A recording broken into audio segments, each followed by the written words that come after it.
Well, a Virginia Beach man stood before a judge today, charged with killing his own grandparents. 36-year-old Dante Brown faces 2 counts of first-degree murder.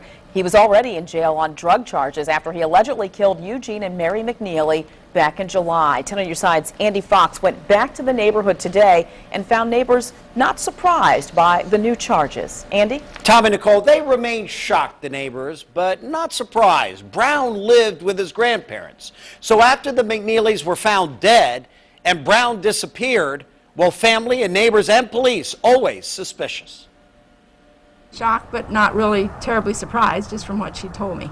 Longtime neighbor Trudy Smith, not surprised Dante Brown was charged with killing his own grandparents in the house he shared with them. Just a couple things she told me shortly before they died, that, you know, he'd been living there and she wanted him out, and, you know, he was trouble, and, you know, the police had been over there many times. And Trudy Smith lived next to Eugene and Mary McNeely 25 years. The McNeelys lived in this house about 50 years. July 5th, everything changed. The McNeelys found bludgeoned to death. The search warrant says on July 4th, hours before Mary McNeely was killed, she confided in a family member that Dante was driving her crazy. Later on the 4th of July, McNeely was talking to a family member when Dante snatched the phone out of her hand and began to accuse her of talking about him behind his back. The line disconnected. one thing that upset her, because he always smoked, and, you know, he was smoking in the house, he was smoking in her car, and she didn't like that. And July 5th, 2:55 a.m., Brown called a family member and said he was leaving town. Suddenly, he had a plane to catch.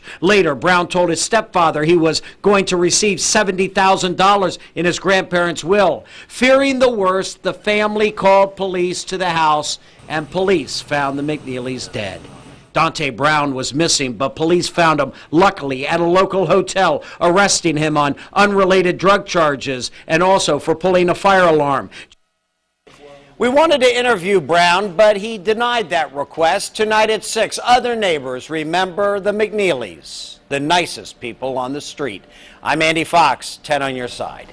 Now, Dante Brown has a lengthy criminal record. A judge denied him bond in July on the drug charges because of previous charges. He was also considered a flight risk because he was always a suspect in his grandparents' murders.